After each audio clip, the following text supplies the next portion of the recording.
3조 9천억 원에 이르는 추가 경정 예산안은 본격적인 처리 절차를 밟고 있습니다. 하지만 함께 합의한 드루킹 특검법에 대해선 여야가 온도차를 보이면서 팽팽한 신경전이 계속되고 있습니다. 염혜원 기자입니다. 3조 9천억 원 규모의 추경안 통과를 위해 이낙연 국무총리가 시정연설에 나섰습니다. 추경과 관련해 대통령 대독이 아니라 총리가 직접 연설을 한 건 사상 처음입니다.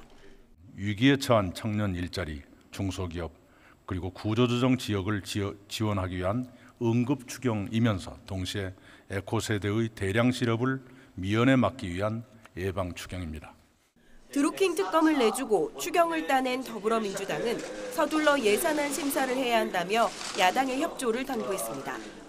당장 여야 실무진 논의에서 물리적으로 18일 본회의 처리는 무리라는 의견이 나오는 상황에서 민주당으로서는 야당을 달래 국회법상의 절차를 압축적으로 진행할 수 있을지가 관건입니다.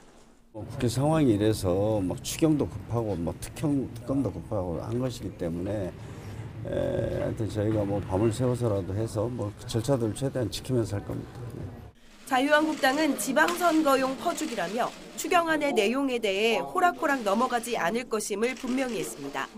특히 본 예산을 다 쓰기도 전에 추경을 또 한다는 건 무능의 극치라며 정부를 깎아내렸습니다.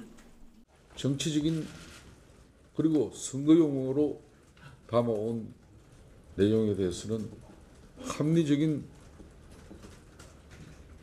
추경 예산 심사를 통해서 걸러낼 수 있을 것이고. 광주 전남 지역이 기반인 민주평화당은 5.18 민주화운동 기념일에 본회의를 여는 건 곤란하다는 입장을 재차 표명했습니다. 추경과 함께 합의된 또 하나의 사안인 드루킹 특검에 대해서 여야는 원칙적으로 법제사법위원회의 결정에 맡긴다는 입장입니다. 하지만 민주당은 기존 관례에 따라 기간과 규모를 정해야 한다고 주장하는 반면 한국당은 김경수 예비후보는 물론 수사 대상에 성역은 없다며 엄포를 놓고 있습니다.